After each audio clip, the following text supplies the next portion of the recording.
May isang lalaki na nakaranas ng hindi maganda dahil ang kanyang muka ay puno ng mga pimples.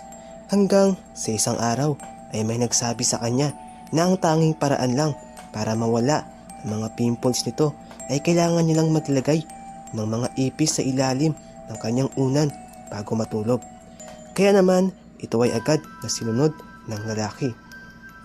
Hanggang sa kinabukasan ay napansin na lamang niya na ang mga pimples sa kanyang muka ay wala na. Subalit noong sumunod na araw ay nagising na lamang siya dahil sa pangangati ng kanyang muka. At nung siya ay magpasuri na ay doon lamang nalaman na ang kanyang muka ay puno na pala ng mga itlog ng ipis.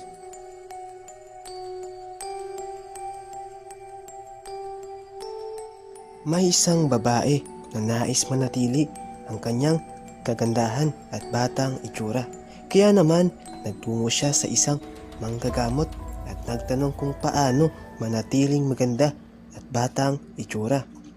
Agad namang iminungkahi ng manggagamot sa babae na magbabad lamang ito sa tubig na nababalutan ng mga sesame seeds dahil sa pagkasabik ng babae na maabot ang pinakamadaling paraan para manatiling maganda ay agad niya itong sinunod. Pero ano kayang nangyayari sa babae? Noong umuwi na ang babae ay pagkatapos ay agad siyang nagbabad sa tubig na nababalutan ng mga sesame seeds. Ito nga ay kanyang ginawa sa loob ng banyo. Pagkalipas ng ilang oras ay kumatok ang kanyang ina para alamin kung okay lang ba siya. Agad naman siyang sumagot na lalabas siya kapag okay na ang lahat.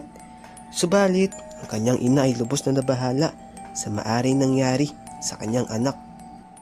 Samantala, kinuha nga ang susi ng ina at binuksan nito ang banyo. Sa kanyang pagpasok ay nagulat na lamang siya sa nakita dahil ang kanyang anak ay puwersahan na tinatanggal ang mga sesame seeds na nakakapit sa mga balat nito. Subalit, ang mga ito nga ay hindi niya na matanggal pa. Kung ang kwento ng babae ay may katotohanan, ay sayang pa rin. Pero sa ating mundo ay walang taong hindi tumatanda, kaya dapat tayong makontento. At